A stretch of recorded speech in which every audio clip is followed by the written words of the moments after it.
a DBIS Environmental News Special.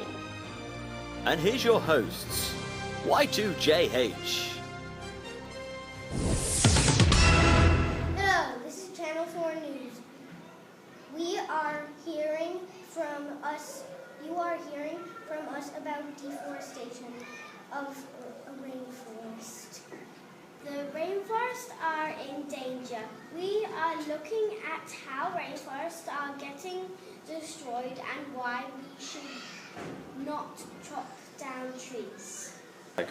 The rainforests are in South America, Africa, and Malaysia. Asia. That 85% of the world is rainforest life.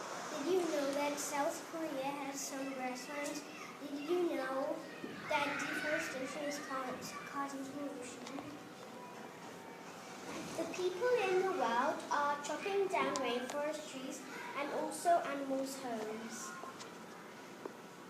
How are you gonna save the rainforest and how are you gonna stop them doing that?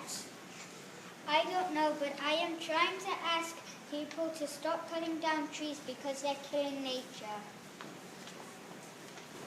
Hope you come back soon and save our rainforest. Thank you for watching and helping.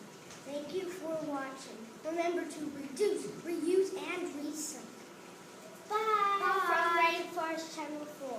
Yeah, come back soon.